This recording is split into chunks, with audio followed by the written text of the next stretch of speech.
Overthinkers. I'm Ellie Anderson. And I'm David Peña-Guzmán. And this is part of our series talking about philosophical aphorisms. Many philosophers throughout history have chosen to write in short, pithy formulations. And this is a series where we just talk about the aphorism based on what it brings to mind. And so I will say what we're not necessarily doing here is putting the aphorism in context of the thinker's work. We do stuff like that in other venues of our channel and our podcast. But here we're just sort of reflecting. Yeah, and we're reflecting on the spot. We haven't thought about what we're going to say. We're just spontaneously chatting about what the aphorism makes us think about. Yes. And the aphorism that we're going to talk about today is from Friedrich Nietzsche, and it comes from the Gay Science. It is Aphorism 160 in that book. And I'm going to lean over just to make sure that I get the aphorism correct. Your from my computer's computer. just out of frame. Yes. So, although the Gay Science is certainly up here somewhere. Anyway, okay. Go ahead. Yeah. So, Nietzsche, the Gay Science, Aphorism 160, dealing with virtues. In dealing with a virtue, too, one can lack dignity and fawn. In dealing with a virtue, too, one can lack dignity and fawn.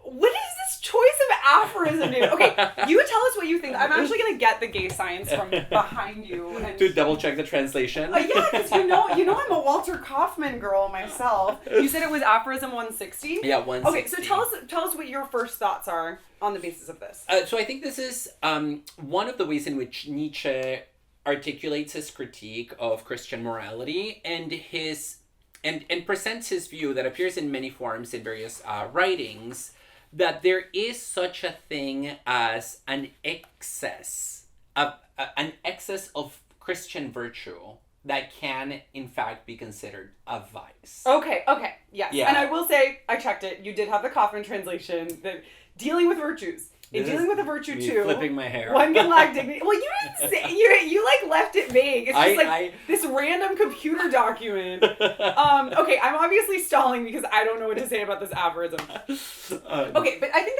that's a good first thing to start with. Mm-hmm. So yeah, I would say the form of this aphorism is that there's this first initial clause in dealing with a virtue.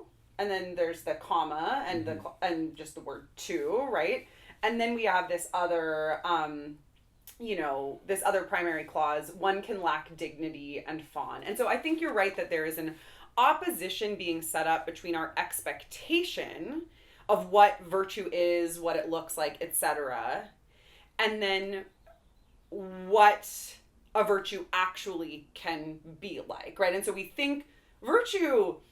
good, associated with dignity, associated with, moral uprightness. Mm-hmm. And instead, what we get is the shifting of that expectation. And that's very common to find in aphorisms too, right? Like you thought it was going to be this one thing, it's this other thing. Surprise and play. Yeah. And I will also say, I said that in dealing with a virtue is the first clause. Technically, there's that italicized phrase, dealing with virtue. So the topic or the title is dealing with virtues. Mm-hmm. And then this idea is that in dealing with a virtue too, one can lack dignity and fawn. Mm-hmm. Yeah.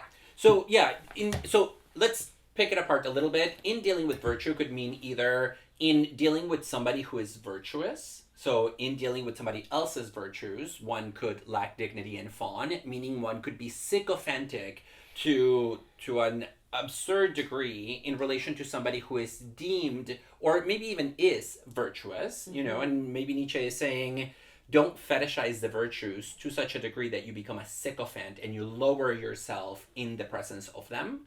But it also could mean in dealing with virtues in relation to oneself. In my own desire to be virtuous, I could lack dignity and want to be seen by others as so virtuous at all times that I start looking like a bootlicker, and like somebody, because the word fawn I think is really important here. Can we still say that word? I'm not bootlicker? Sure if that word, did that word get canceled? Oh, I don't know. Okay. Well, okay, sycophantic. Okay. Sycophantic, or I can be ungraceful, right? And I can drag myself through the muck in order to protect this facade or even the reality of the virtue.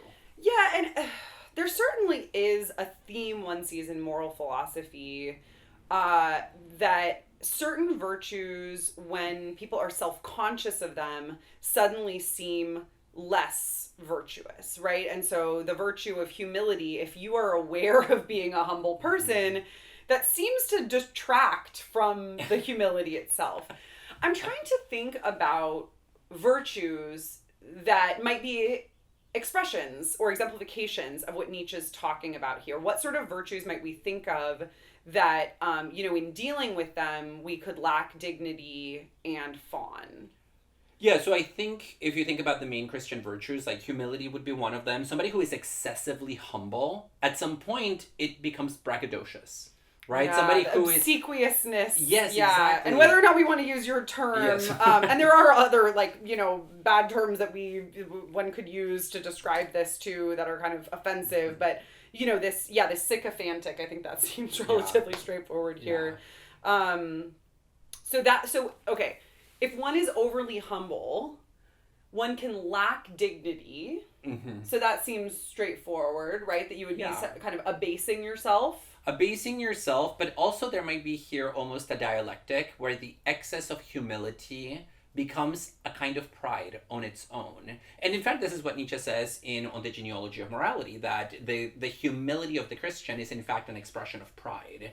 Because they think that they are so much higher than everybody else in their lowness, right? So it's the person that puts themselves below you to be stepped upon, because they believe that they've attained a higher level of spiritual awakening than everybody else. Yeah. Like the person who always turns the other cheek, there really is something truly offensive to taste in that. It's like, have some dignity. Okay, so that's the dignity part. And then what about the fawning part? Somebody's overly humble. Yeah, they're abasing themselves, but they're abasing themselves to others?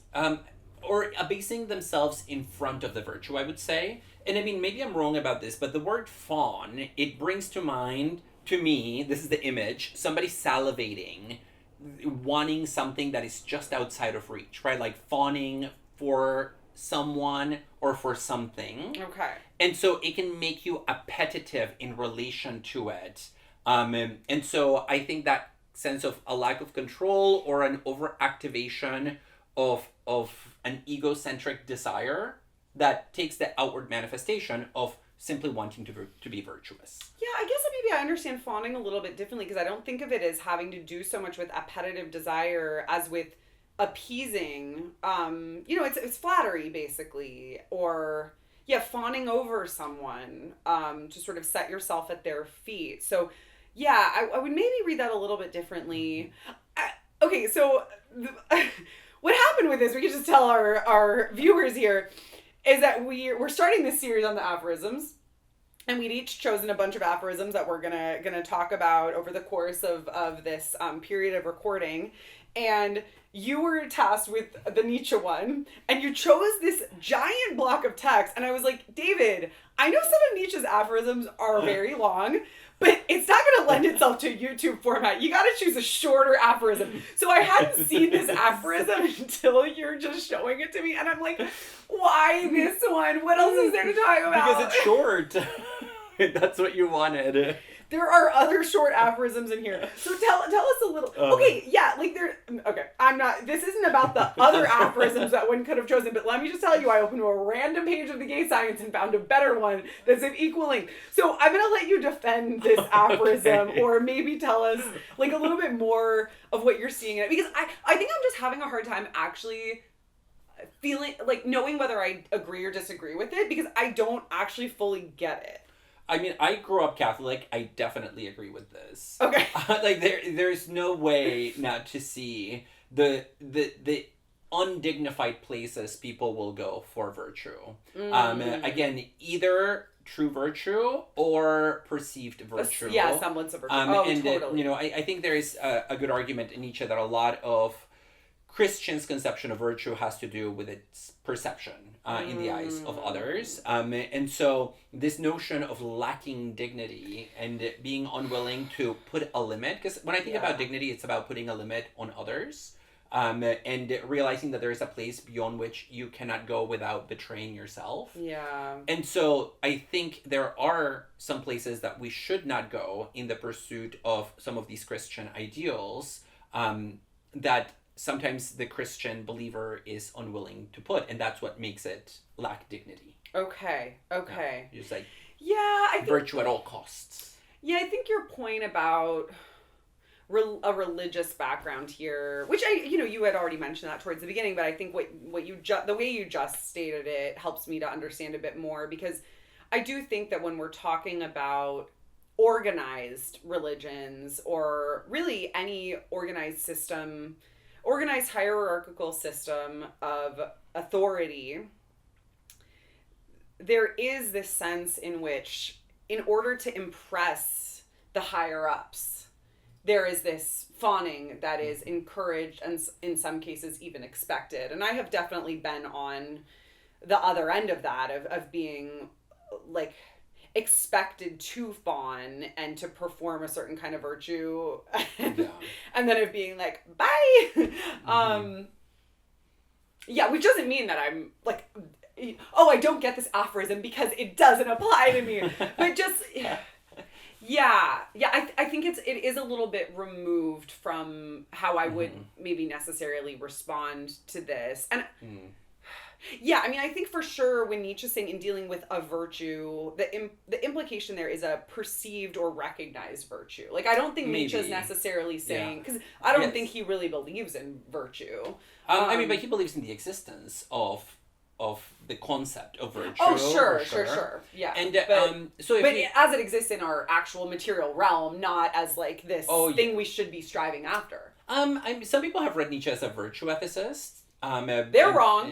I don't know about that. It depends on what the virtues in question are. If you're a virtue ethicist in the sense of phronesis, sorry to just like throw in an annoying Greek word here, but like in the sense of actually living your life in such a way that you are embodying your values, I can understand that.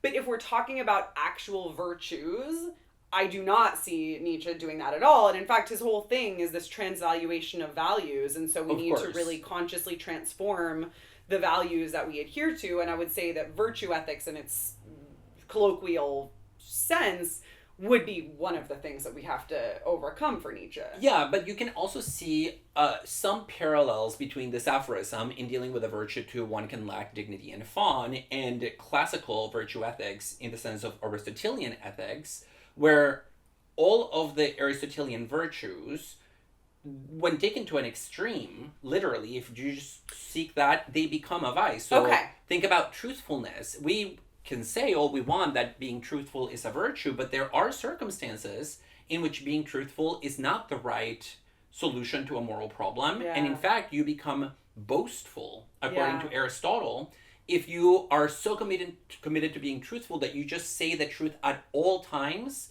just because you are more worried about your own relationship to the virtue rather than about doing what is judicious in the situation. And so the basic insight of Aristotle that every virtue can turn into its opposite through either excess or deficiency, I think is reflected here in a Nietzschean voice. That for every virtue, you can fawn. And that's blameworthy. Okay, you have convinced me that this aphorism is interesting. So thank you. So on that note, we encourage you to read more Nietzsche and more Aristotle. Kaufman translation, preferably for Nietzsche.